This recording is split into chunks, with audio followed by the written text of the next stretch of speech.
देख रहे हैं भायंदर सत्ता न्यूज। विधायक प्रताप सरनाईक ने मनपा आयुक्त संजय काटकर से मुलाकात की और निर्वाचन क्षेत्र के कार्यों पर विस्तार से चर्चा की। इसके बाद आयोजित प्रेस वार्ता में पत्रकार से संवाद करते हुए क्या कहा, आइए जानते हैं भायंदर सत्ता की इस खास रिपोर्ट में। बराबर है, मैं आपकी बात से सहमत हूँ। सबसे पहले तो मैं मीरा भाईंदर के सभी मतदाताओं का और नागरिकों का धन्यवाद देता हूँ कि पिछले कई सालों से मैं इस शहर का शिवसेना का संपर्क प्रमुख होने के नाते लोगों के सामने गया, लोगों को वोट के माध्यम से अपील कर दी और शिवसेना, भाजपा, आरपीआई, राष्ट्रवादी और मनसे और हमारे जो महायुति के घटक पक्ष थे उनकी माध्यम से जो उम्मीदवार हमारे लाडले मुख्यमंत्री आदरणीय एकनाथ शिंदे साहब ने जो दिया था, वो उम्मीदवार को 2 लाख से ज़्यादा वोटों से जो जीत हासिल हुई है वो मीरा भाईंदर शहर की जनता की वजह से है। विकास काम के माध्यम से हम इतने सालों से जो शहर में विकास की गंगा बह रहे हैं उसको नज़रअंदाज देखते हुए और पंतप्रधान श्री नरेंद्र मोदी जी की छवि सामने रखते हुए लोगों ने हमको जो वोट दिए वो बहुत ही हम उनका धन्यवाद मानते हैं कि उनकी वजह से शिवसेना का धनुष्यबाण चिन्ह पे लड़ने वाला ये जो सांसद है वो तीसरी बार दिल्ली पहुंच गया है। हम आपसे यही चाहते हैं कि आगे के 5 सालों में सांसद श्री नरेश मस्के, प्रताप सरनाईक और हमारे सभी सहयोगी दलों के जो लोक प्रतिनिधि हैं उनको साथ में लेके हम इस मीरा भाईंदर शहर के अलग ऊंचाई पे लेके जाने के लिए कोशिश करेंगे। इसलिए मैं मतदाताओं का दिल से धन्यवाद देता हूँ। रही बात मीरा भाईंदर शहर में अभी जो विकास काम राज्य शासन के माध्यम से चल रहा है, आप जानते हो कि करीबन 3000 करोड़ से ज़्यादा निधि हमारे मुख्यमंत्री एकनाथ शिंदे साहब ने इस मीरा भाईंदर शहर के विकास के लिए दी। उसमें से 1800 करोड़ रुपए के तो रस्तों की निधि है और 1200-1300 करोड़ रुपए के अलग अलग विकास काम है।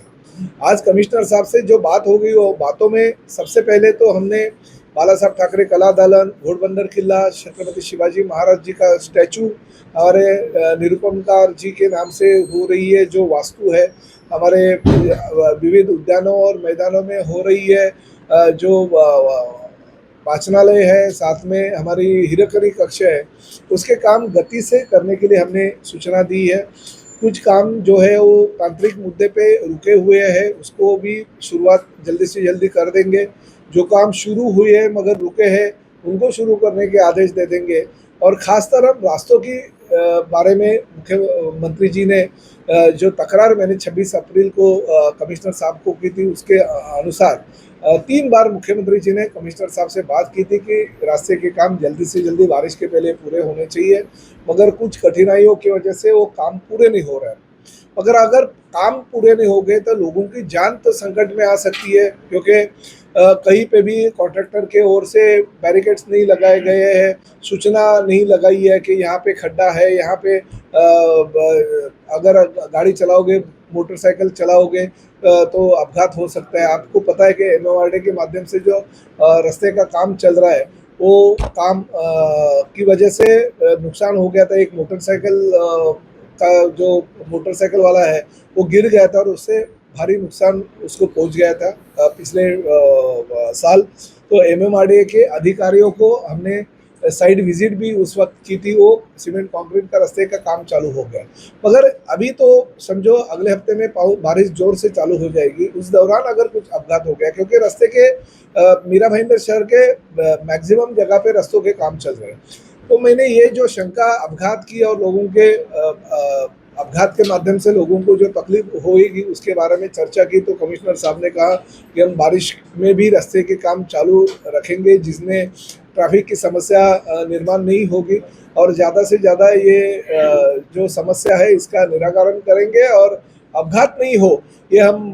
कॉन्ट्रैक्टर से भी बात करेंगे और निगरानी महापालिका के माध्यम से उसके ऊपर रखेंगे। मगर 15 अगस्त की डेडलाइन इन सब कामों के लिए कमिश्नर साहब ने दी है। अभी एज ए कमिश्नर उनका रिस्पेक्ट करना चाहिए करके मैंने 15 अगस्त तक की जो उन्होंने डेडलाइन दी वो उसका स्वागत किया, मगर उसके दौरान अगर कोई अपघात होता है कि उसकी पूरी की पूरी जिम्मेदारी महापालिका प्रशासन की होगी। तो महापालिका प्रशासन ने उसके ऊपर कार्रवाई जल्दी से जल्दी करनी चाहिए। और जो मुझे आज उन्होंने कहा है कि 15 अगस्त तक हम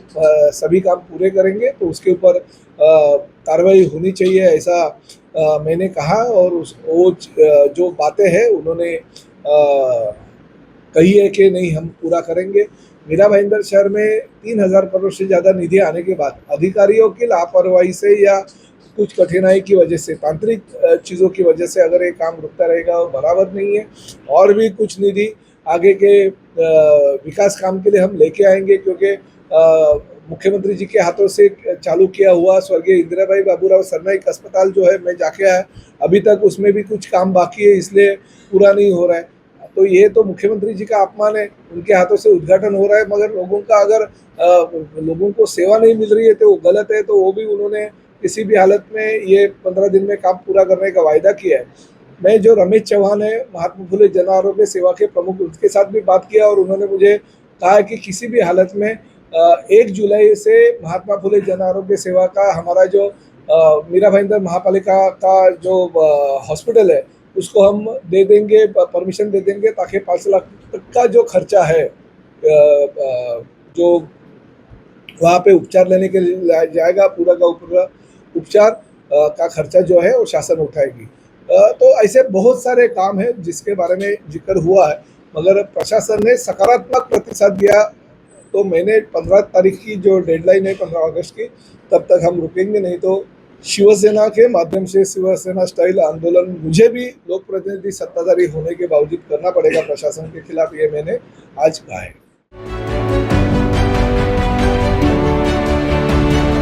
आप देख रहे हैं भायंदर सत्ता न्यूज।